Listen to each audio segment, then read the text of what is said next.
I am Naomi Hale, standing before the iron gate of my childhood. A soldier returned to a home that no longer claims me as its own. The sycamore whispers memories of a broken arm of a lost girl, but the house is silent secrets, sealed tight behind forged documents and a family's betrayal. My sister's call to the police was a gunshot in the stillness, a warning my name has been stolen, my inheritance turned into a weapon. In the dark, a conspiracy waits, but Naomi is no stranger to war. And this time, she's fighting for the truth. Before we go further, make sure to subscribe, tap the notification bell, and share your thoughts in the comments below. Now lean in. The story is just beginning. The air was heavy with the scent of damp leaves and regret as Naomi Hale stepped out of the taxi, her duffel bag slung over one shoulder, her military uniform crisp, yet burdened with the weight of 25 years of absence. The late September light cast long shadows across the Virginia estate, a place that once pulsed with childhood laughter, but now stood as a fortress of silence guarded by an iron gate and a sister's unyielding resentment. Psychologically, Naomi stood at the precipice of an archetype, the returning warrior, a figure etched in myth and history, seeking home only to find the ground beneath her has shifted. Her heart a battleground of hope and dread beat with the rhythm of a soldier trained to face uncertainty. Yet nothing in her years of service prepared her for this, a family that had rewritten her out of their story. Naomi's boots crunched against the gravel as she approached the gate, the security camera above tilting like a predator, sizing up its prey. She pressed the intercom, her breath catching in her throat. The buzz was sharp, a mechanical rejection that echoed the silence she'd endured from her family for decades. I am here, she thought, the words unspoken but heavy in her chest.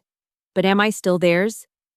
The archetype of the estranged daughter clawed at her, the psychological weight of being unmoored from one's roots pressing against her ribcage. She pressed the intercom again. "Claire," she said, her voice rusty, cracking like a rusted hinge. "It's me." The front door swung open, and Claire emerged, tailored, blazer, crisp slacks, every inch the gatekeeper of a legacy Naomi no longer recognized. Her sister's eyes, sharp and unyielding, sized her up, not as kin, but as an intruder. "I'm calling the police," Claire said, phone already at her ear, her voice slicing through the autumn air. "There's someone trying to enter the property, claims to be family." The words landed like shrapnel, tearing through Naomi's carefully constructed armor. Betrayal psychologists note cuts deepest when it comes from those who share your blood for it, severs not just trust, but the foundational myth of belonging. Naomi's grip tightened on her duffel bag, her knuckles whitening. "Claire, what are you doing? I just got discharged. I thought I'd see Mom, maybe Dad." Claire's laugh was a cold, brittle thing. "You should have thought of them before disappearing for 25 years. We moved on. You're not in the will. You're not even on the deed." The rejection was not just personal, but existential, a deliberate erasure of Naomi's place in the family narrative. Carl Jung might have called this the shadow archetype. At work, Claire projecting her own unresolved guilt onto Naomi, casting her as the outsider to preserve her own sense of control. Naomi's voice dropped low and steady, a soldier's discipline holding her together. "I grew up in this house. That sycamore," she pointed to the tree scraping the attic window. "I broke my arm climbing it. I bled into the carpet you probably replaced." Claire's jaw clenched, her posture rigid with defensiveness. "You always made everything about you. You think a uniform earns you a hero's welcome." The accusation stung not because it was true, but because it twisted Naomi's service, a life of sacrifice, into a weapon against her. The police cruiser arrived, its blue lights flashing silently, a slow-motion verdict on her homecoming. Two officers stepped out, one seasoned, his eyes flickering with recognition, and one young, barely out of the academy.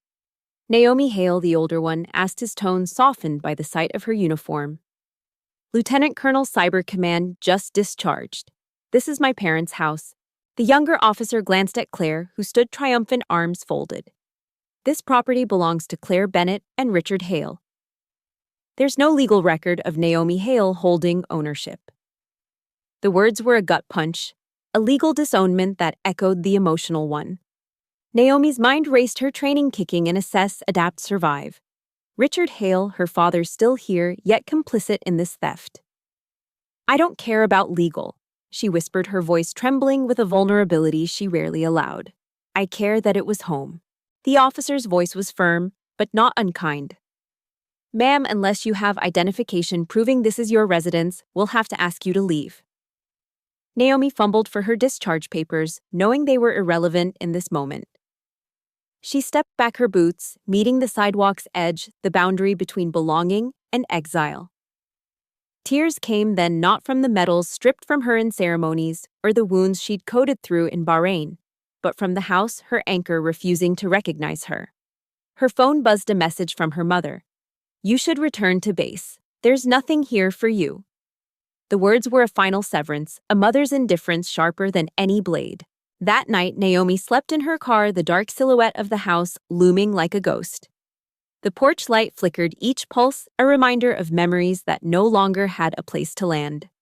Psychologically, this was the hero's descent, the moment where the protagonist faces the abyss of rejection and must choose whether to retreat or fight. Naomi's eyes refused to close, her heart pounding with a rhythm she hadn't felt since her early deployments. This was no longer just a home, it was a battleground. The next morning, bleary-eyed and bone-tired, Naomi pulled into a small cafe. Ruth Klein waited there, her dark blazer a stark contrast to Naomi's faded uniform. A friend from undergrad, Ruth's presence was a lifeline. Her steady gaze a reminder that time hadn't erased all bonds. I saw the listing this morning, Ruth said, flipping her tablet to reveal the house under Raven Holdings, LLC. Naomi's breath caught. That's forged, she said, staring at her name on the seller's line, a signature she'd never written.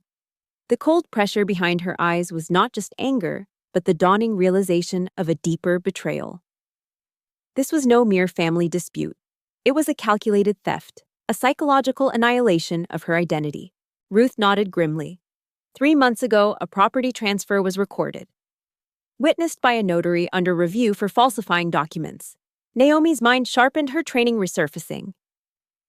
So they sold their house, moved here, and used Raven Holdings to launder it through mine. Ruth's brows arched. Your sister's husband, Brian, he's in logistics, right? City utilities show a spike in energy at the property, like something's being refrigerated. No permits filed. The implications hung heavy. This was organized, deliberate, and possibly illegal. Naomi's phone buzzed again, an email from her mother. This is not betrayal. It's practicality. You never lived here. We did. The words were a psychological maneuver, a mother's attempt to rewrite history to justify theft. Naomi's resolve hardened. I need access to that house, she murmured. Not just to take it back. I want to know what's inside. Ruth hesitated. That could be dangerous, Naomi, if they're using it for something illegal. Naomi's eyes met hers, unyielding. I'm not walking away. That evening, a neighbor slipped Naomi a note. If you're the real Naomi, meet me at Alley 7, 11 p.m. Come alone. The words carried a warning, a test. Ethan, a weathered former Marine, stood in the shadows, his voice low. They say you're dangerous, but what's happening in that warehouse is worse. Naomi's fingers brushed the recording device in her pocket. The archetype of the truth seeker stirred within her, the drive to uncover what her family had buried. She was no longer just a soldier or a daughter. She was a witness to their unraveling. Naomi crouched in the shadows of Alley 7, the air thick with the scent of rust and forgotten promises. The chain-link fence separating her from the warehouse, once her grandfather's storage, she'd hummed with a quiet menace as if it knew the secrets it guarded. Her recorder clipped to her collar, words softly, capturing the night's pulse. Psychologically, this moment embodied the archetype of the shadow, confronted Naomi. The returning warrior stood face to face with the hidden truths her family had buried, truths that threatened to rewrite her identity. Her breath was steady, a soldier's discipline, anchoring her, but beneath it, a current of dread pulsed. What have they done with my home? She thought, the question a silent wound. Ethan's warning echoed in her mind. Crates, black vans, Brian's gloved hands orchestrating it all. The warehouse loomed, its rear door cracked open, spilling a sliver of yellow light. Naomi edged closer, her boots silent on the gravel. Her training as a cybersecurity analyst guiding her movements, observe record survive. The voices inside were muffled, but one cut through sharp and deliberate. If that officer girl finds out, sever the tie. No warning. Her father's voice, unmistakable, carried the weight of a Virginia drawl she hadn't heard in years. The words froze her blood. This was no longer about a house. It was about betrayal so deep it threatened to erase her entirely. Psychologists might frame this as the ultimate familial wound, the parent who chooses power over love, sacrificing their child to preserve a constructed narrative. Naomi's recorder caught every syllable, her hands trembling as she angled it toward the vent. The archetype of the betrayed hero surged within her, a psychological drive to reclaim not just her property, but her place in a story rewritten without her consent. She withdrew, slipping back to her car, the device clutched like a grenade. In the dim glow of the dashboard, she played the audio again, her father's voice looping like a verdict, sever the tie.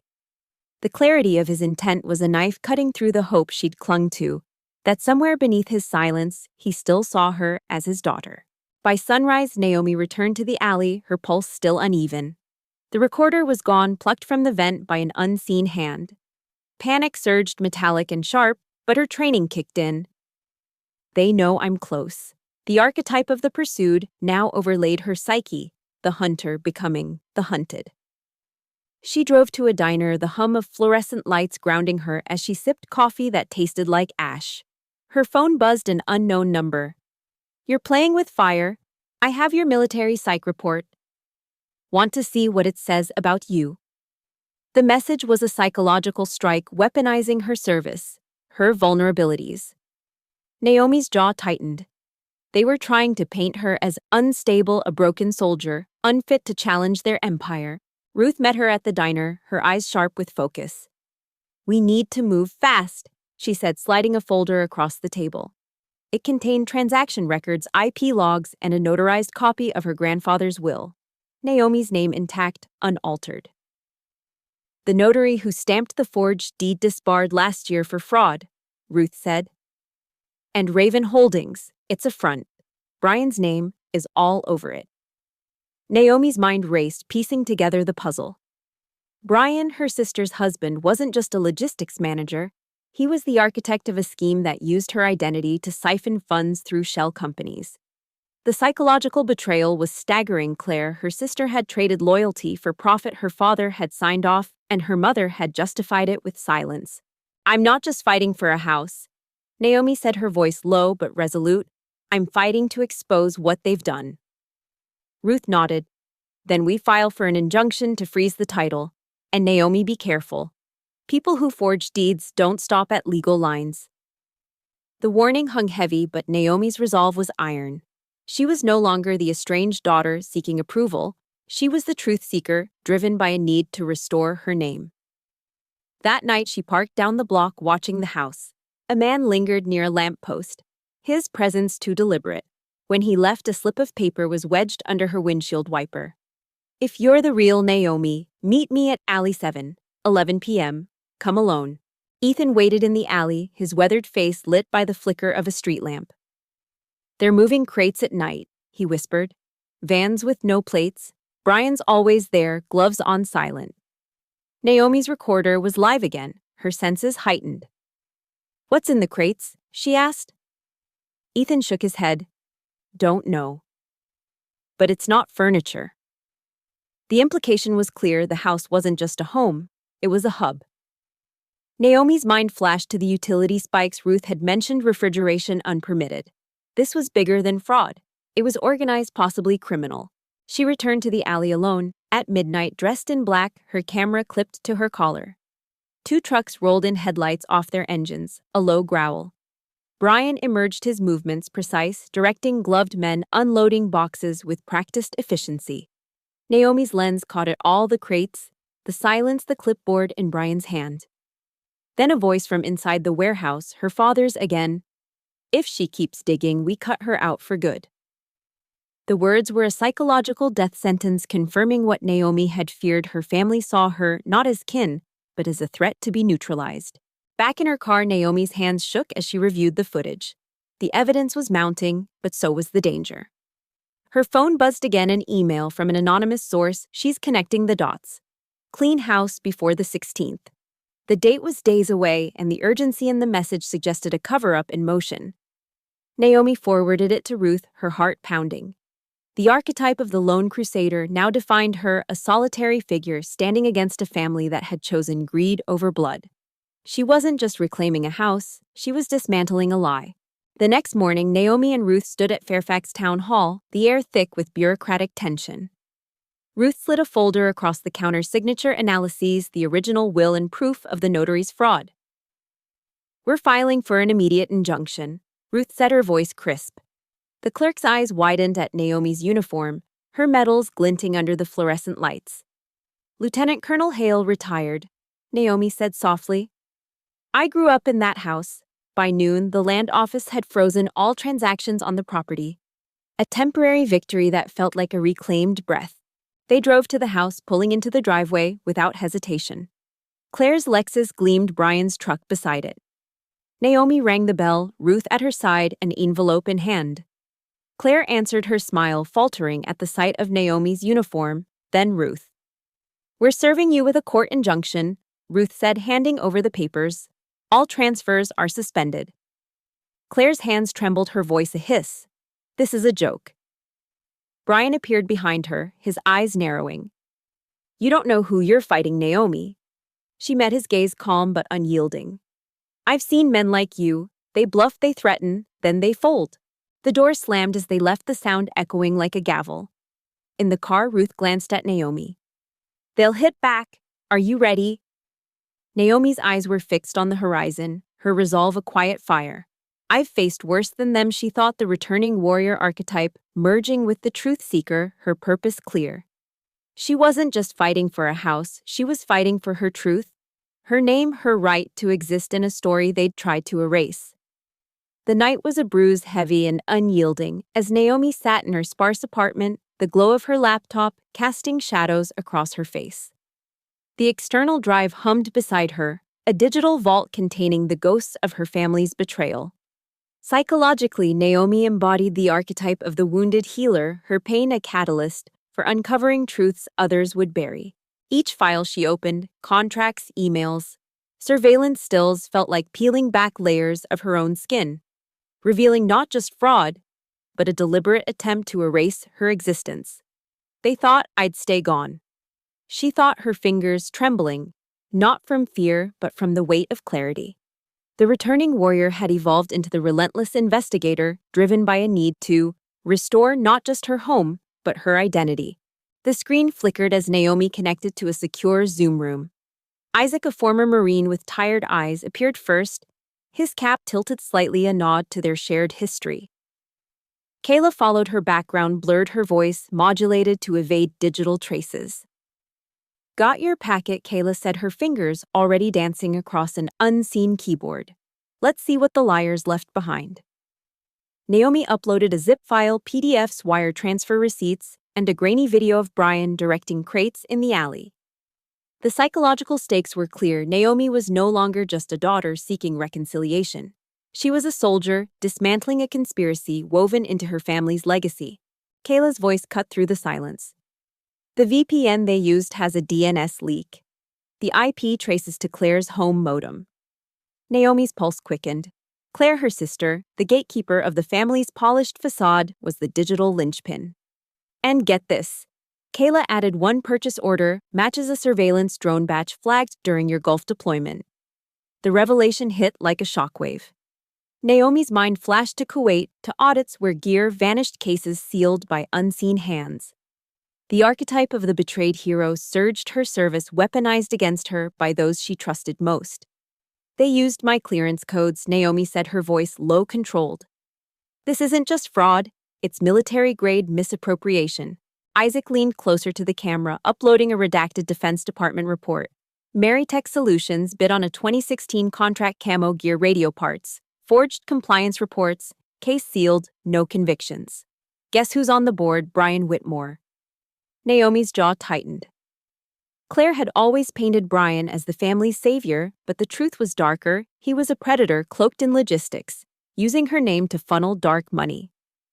The psychological betrayal was a wound that bled across generations: her father's signature on the lease, her mother's silence, Claire's complicity. They had built an empire on her erasure. "I want a chain of evidence," Naomi said, her voice steady despite the storm within. "Every login, every IP, every transaction." Isaac nodded. "This could trigger a federal review if it hits the right ears." Kayla's screen flickered, her voice sharpening. "Naomi, your inbox was accessed at 8:42 p.m. from an unfamiliar device." The words were a cold blade. Someone was watching, hacking, covering their tracks. The archetype of the pursued tightened its grip. The world narrowing to a single mission exposed them before they silenced her. The next morning, a plain envelope arrived at Naomi's apartment, its sterile return address screaming, "Raven Holdings, Legal Affairs." A cease and desist letter, thin and smug, demanding she halt her baseless investigation.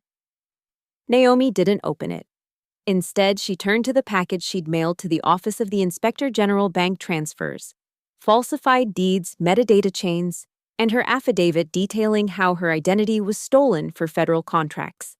The submission was her counterstrike, a soldier's precision honed over decades.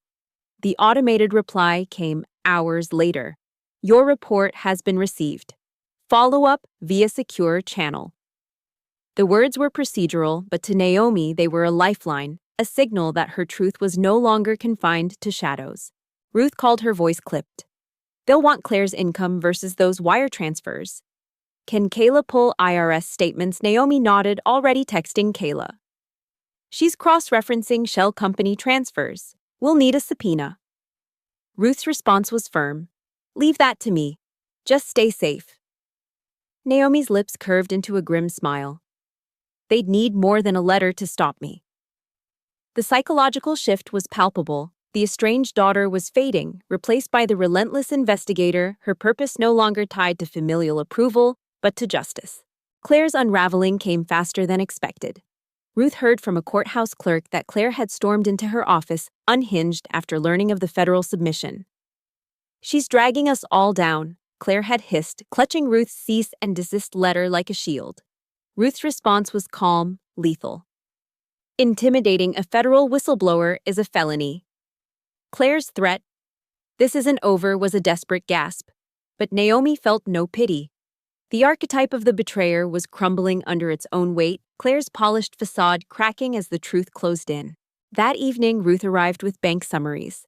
Claire's nonprofit salary couldn't explain the $500,000 in deposits. Brian's transfers tied to Meritech coincided with the forged deed. They had a timeline, Naomi said, her voice steady but her heart racing. "This was coordinated." Ruth met her gaze. "They underestimated you." Naomi's eyes hardened. "They always have." A voicemail from Claire interrupted, her voice shaky. "Naomi, let's meet. Just talk. We're still family." Naomi deleted it mid-sentence. "Family doesn't forge your name. Family doesn't erase you." The elevator to the U.S. Attorney's office in Arlington was a quiet ascent, but Naomi felt the weight of every floor. Ruth stood beside her, the bulging folder of evidence a testament to their shared resolve. Assistant U.S. Attorney Matthew Cruz greeted them, his handshake firm, his eyes unflinching. "We've reviewed your submission," he said. "A formal criminal inquiry is warranted." The words were a psychological anchor grounding Naomi's fight in reality. The forged deeds, bank transfers, and surveillance footage pointed to a conspiracy involving Claire Bryan and her father Edward. "They used my discharge credentials for federal bidding," Naomi said, her voice controlled. "They thought I wouldn't come back to check." Cruz nodded, opening a binder. "We're issuing subpoenas for Brian Whitmore, Claire Hale, and Edward Hale. They'll testify in a closed hearing in 2 weeks." Naomi leaned forward. "I want anonymity until then." "They've already tried intimidation." Cruz's response was measured. "We'll flag your testimony under protective status, but anonymity isn't guaranteed once charges are filed." Naomi's resolve didn't waver. "By then, I'll be the one speaking." Outside Claire's nonprofit foundation, Naomi and Ruth watched as a U.S. Marshal delivered the subpoena. Claire's smile shattered, her hands trembling as she took the envelope. For a moment, Naomi thought their eyes met through the mirrored glass. But Claire didn't see her. The empire built on silence was fracturing. That night in the federal building's parking garage, a black sedan idled across the street, its tinted windows a silent threat.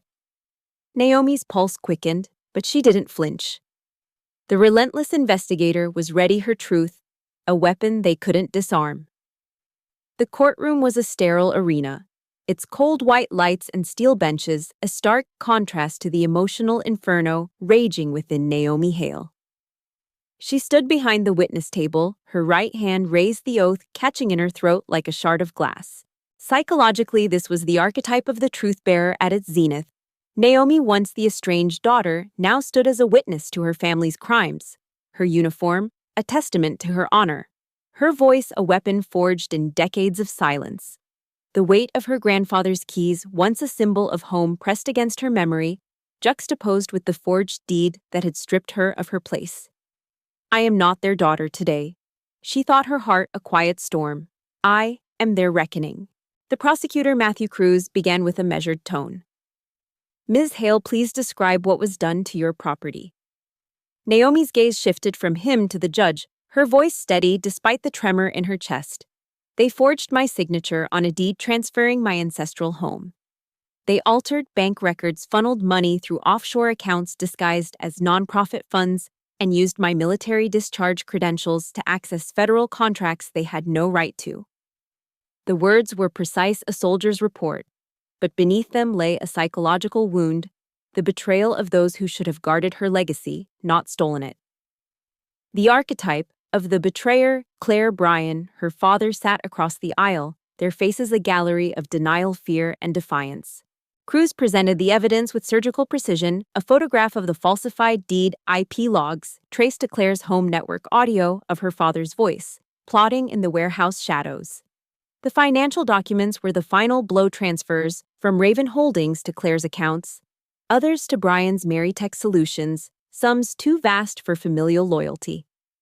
Claire sat rigid, her mascara a fragile mask over her paling face. Bryan's jaw clenched, his whispers to his lawyer urgent, futile. Edward Hale, her father, stared at the floor, his stoicism a crumbling facade. The archetype of the fallen patriarch emerged, a man whose authority had been built on lies now exposed to the light. The defense tried to counter. Bryan's attorney challenged the surveillance footage's legality, but Ruth Ever, the Sentinel, produced a signed declaration from their digital expert proving an unbroken chain of custody. Claire's lawyer spun a tale of familial misunderstanding, claiming Naomi had relinquished her claim. Naomi leaned into the microphone, her voice cutting through the pretense. A misunderstanding doesn't involve stolen credentials, falsified signatures, and federal infrastructure for illegal bidding. The courtroom exhaled a collective acknowledgement of her truth. The psychological power of the truth-bearer lay in her refusal to be silenced, her clarity dismantling the narratives her family had woven. The final nail was a procurement contract, Naomi's old clearance codes printed beside Bryan's name. Cruz turned to Edward. Mr. Hale, can you explain the $320,000 transferred to Meritech Silence? Edward's eyes flicked to Claire, then Naomi, but he offered no defense. The prosecutor's closing was a blade. The defendants defrauded a veteran, undermined public trust, and orchestrated a conspiracy to erase accountability. These are federal crimes. The judge recessed the hearing, the gavels echo a punctuation mark on Naomi's testimony. Her palms sweated not from fear but from the adrenaline of standing unbowed. I spoke, she thought, and they heard me. Outside, the press swarmed, but Naomi's focus was on her mother standing under a tree, hands clasped like a penitent. Her red-rimmed eyes held a silent plea, but Naomi's hand trembled, not with anger, but with the weight of years unanswered. The archetype of the silent matriarch loomed, her mother's complicity, a passive betrayal, her silence louder than any argument. Naomi walked past Ruth at her side, the crowd's questions fading into noise. The veterans in the back, their faded uniforms and steady nods were her true kin. Now their shared understanding, a salve for her wounds. Days later, Naomi stood in the Defense Service library, her reflection blurring in the granite wall of dedication. Her name, Colonel Naomi Hale, Cyber Command, was etched there, a monument to her service, her integrity. The psychological shift was profound. She was no longer defined by her family's rejection, but by her own legacy. Tears stung her eyes, but she stood tall, the wounded healer, finding solace in her own truth. They tried to erase me, she thought, but I carved my name where they can't touch it. Back in her apartment, Naomi opened her encrypted drive, the Hale Family Originals folder, a time capsule of truth. A video loaded, her grandfather, his voice steady. This house goes to Naomi. She's the one who never left, not in spirit. The will on his desk unaltered was the hammer Ruth had called it. Naomi texted the file to her lawyer, her message simple. This changes everything. The archetype of the restorer emerged, Naomi reclaiming not just property, but her place in a story rewritten by greed. Her phone buzzed, an anonymous email. If Naomi opens her mouth, we lose our freedom. Move fast. The panic in the words was palpable, her family's empire teetering. Ruth called, her voice urgent. The prosecutors pushing the trial forward due to flight risk. Naomi's adrenaline surged, the relentless investigator, now a force her family couldn't outrun. The cliff edge they'd pushed her toward had shifted beneath their feet, and she was no longer the one falling. The trial's acceleration brought new pressure. Naomi met Ruth at the firm's downtown office, sliding a second drive across the table. Contracts routed through Meritech and Raven Holdings, she said. Falsified drone part orders using addresses from my father's old businesses. Ruth's eyes narrowed. They resurrected his companies on paper to launder funds. Kayla's message pinged. Brian had tried to scrub his digital trail, but Naomi's backups were airtight. The psychological irony was stark. Her family's arrogance, their belief they could outsmart a cybersecurity expert, was their undoing. Claire's desperation surfaced in a voicemail, her voice breaking. Naomi, please, let's talk. We're still family. Naomi deleted it, her resolve unshaken. Family doesn't build empires on your name. She watched Ruth file the new evidence into the federal repository, each document a brick in the case against her kin. The courtroom loomed closer, but so did the truth, a force no forged deed could bury. That night, Naomi stood at her apartment window, the rain beating against the glass. A black sedan idled across the street, its presence a silent threat. Her pulse quickened, but fear no longer ruled her. The truth-bearer had spoken, and the world was listening. The veteran's nods, the granite wall, her grandfather's voice, they were her anchors now, not a house or a family that had chosen silence over her. Let them watch, she thought. I'm not the one running. The federal courthouse in Alexandria was a monolith of consequence, its marble steps gleaming under a bruised sky.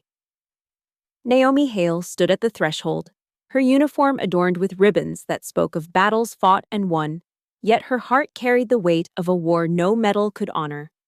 Psychologically, she embodied the archetype of the resurrected hero, rising from the ashes of betrayal to reclaim her narrative. The courtroom was packed, a sea of faces, veterans in faded jackets, reporters with poised pens, and strangers drawn to the unraveling of a family's empire. The C-SPAN cameras, discreet in their corners, amplified her presence, a silent broadcast of her truth. I am not invisible anymore, she thought, her breath steady, but laced with the ache of years, silenced. The prosecutor, Matthew Cruz, called her to the stand. Ms. Hale, you may proceed with your full testimony. Naomi's voice, when it came, was a blade honed by discipline and pain. My name is Naomi Hale. I served over 20 years in the Department of Defense's Cybersecurity Task Force. I came home with honor, expecting silence. Instead, I was erased. The words landed like a gavel, the courtroom stirring with murmurs.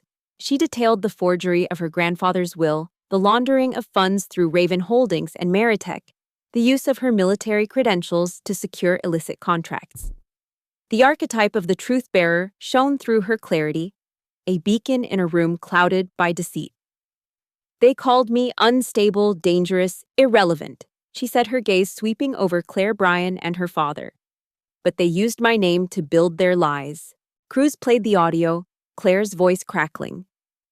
She's just an unemployed soldier clinging to medals that don't matter. The veteran in the back, his navy jacket worn but proud, shook his head, his jaw tight. Another, leaning on a cane, gripped it harder, her eyes locked on Naomi. The psychological resonance was palpable. Naomi's testimony wasn't just hers. It was a rallying cry for every soldier dismissed, every truth buried. She turned to the judge. "We don't wear these uniforms for medals. We wear them for something larger than ourselves. I didn't serve to come home and be treated like a threat." A single clap broke the silence, then another, swelling into a quiet chorus from the veterans. The judge raised a hand, restoring order, but the moment lingered, a psychological shift from isolation to solidarity. Cruz concluded, no further questions. Naomi stepped down, her palms damp but her spine unbowed. Claire sat frozen, Brian's nervous twitching betraying his calm facade, and Edward, her father, stared past her, his silence louder than any defense. The judge's voice cut through the tension. "Given the evidence, this court will proceed to a full criminal trial in 6 weeks. All motions to dismiss are denied. Property freezes remain in effect." Naomi exhaled, the weight of validation settling into her bones. It wasn't victory. It was progress, a line drawn in a battle far from over. Outside, she navigated the press, their flashes a blur. Ruth stayed close, a silent anchor. The Navy veteran from the courtroom approached, his nod a wordless affirmation. "You're not forgotten." Naomi's throat tightened. "Neither are you." In her apartment, Naomi sat cross-legged, her encrypted drive a lifeline. The Hale Family Originals folder held a video of her grandfather, his voice unwavering. "This house goes to Naomi. I trust her to keep it safe." The will, signed and dated, was her hammer, and she swung it by sending it to Ruth. But another file caught her eye. Claire's social media archives, deleted photos of Naomi scrubbed from the family's digital history. The psychological cruelty was stark. Claire hadn't just stolen her home, she'd erased her from their story. But Naomi's backups, her military-grade recovery software, ensured nothing was truly gone. They underestimated a soldier trained to unearth secrets. She thought her resolve a quiet fire. Kayla's message pinged. "Brian tried to scrub his metadata, but your OS scan caught it." "He's cooked." Ruth called, her voice steady. "We're adding these to the affidavit. The court will want certified backups." Naomi slid a second drive across the table at Ruth's office, her voice calm. "I have 3. The psychological shift was complete. The estranged daughter was gone, replaced by the restorer, rebuilding her legacy brick by brick. An anonymous email arrived, its subject chilling. "If Naomi opens her mouth, we lose our freedom." Naomi forwarded it to Ruth. "They're panicking," Ruth said. "Let them." Naomi replied, her eyes fixed on the horizon. The trial's acceleration came with a new threat. Ruth received word from the prosecutor the risk of flight had pushed the hearing forward. Naomi's pulse quickened, the resurrected hero ready for the final stand. At the courthouse, Claire was served her subpoena, her polished facade crumbling as the marshal's words echoed conspiracy and fraud. Brian's bravado faltered, his eyes darting for an escape that didn't exist. Edward stood apart, his silence a confession. Naomi watched from behind mirrored glass, invisible, yet omnipresent, the truth-bearer reshaping their narrative. That evening, a letter arrived from Margaret Lewis, her mother's old friend. "I knew your name was on the will. I stayed quiet. I'm sorry." The words were a crack in the family's armor, a reminder that truth surfaces even in silence. Naomi folded it carefully, adding it to her evidence. The courthouse held another closed session, the judge freezing Claire, Brian, and Edward's assets. Their empire, built on stolen credentials and forged deeds, evaporated in minutes. Naomi stood outside the spring air, carrying the scent of wet concrete and possibility. Reporters shouted, but she ignored them, her focus on a black sedan idling across the street, its presence a lingering threat. Her phone rang, a number she hadn't seen in years. Naomi, her mother's voice shaky, barely audible. Silence followed, heavy with unspoken regret. Naomi held the phone, letting her mother feel the weight of her absence. "You chose them," she thought, the ache of betrayal sharp but no longer defining. She hung up her hand steady. The resurrected hero didn't need her mother's validation, she had her own. On the courthouse steps, Edward approached his wool coat and crooked tie a shadow of the patriarch he'd been. "Please, Naomi, don't ruin us," he pleaded. She met his eyes, her voice calm but unyielding. "You did that on your own." Her mother lingered nearby, whispering, "If I had chosen differently, maybe you wouldn't hurt this much." Naomi walked past the weight of their guilt, no longer hers to carry. The truth-bearer had spoken, and the resurrected hero was free not of pain, but of their chains. The courtroom in Alexandria was quieter than Naomi Hale had ever imagined it could be, a stillness that seemed to hold its breath as the gavel fell. The judge's voice, steady and final, carved the verdict into history. Claire Hale, 6 years in federal custody. Brian Whitmore, 8 years. Edward Hale, 10 years, no parole.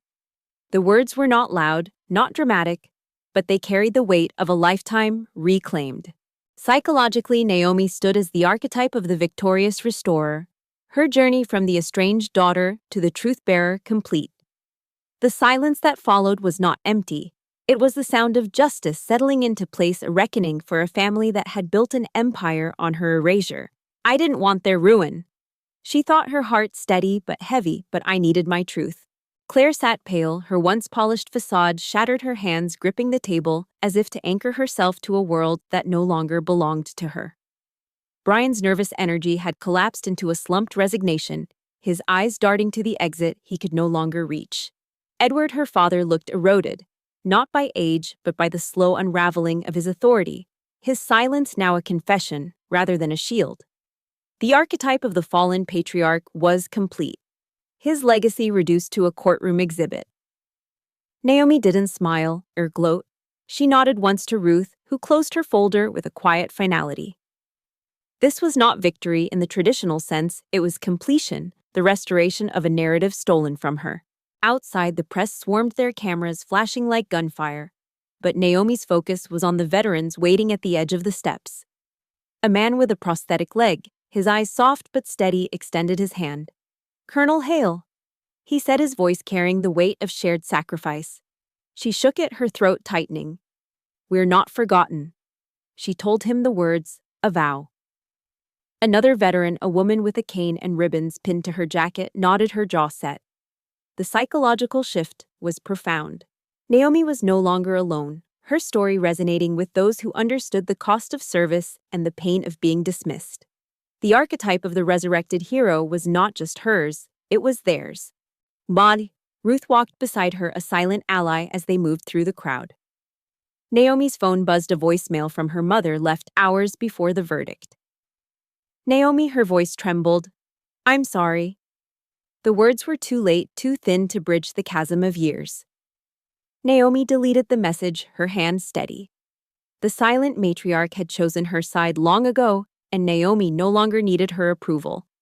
The psychological release was visceral, a shedding of the need for external validation that had once tethered her to pain. She was her own anchor now, her truth forged in courtrooms and carved into granite. Weeks later, Naomi stood in the Defense Service Library, the dark granite wall of dedication reflecting her blurred image. Her name, Colonel Naomi Hale, Cyber Command 2000-2023, stood alongside others who had served with valor and integrity.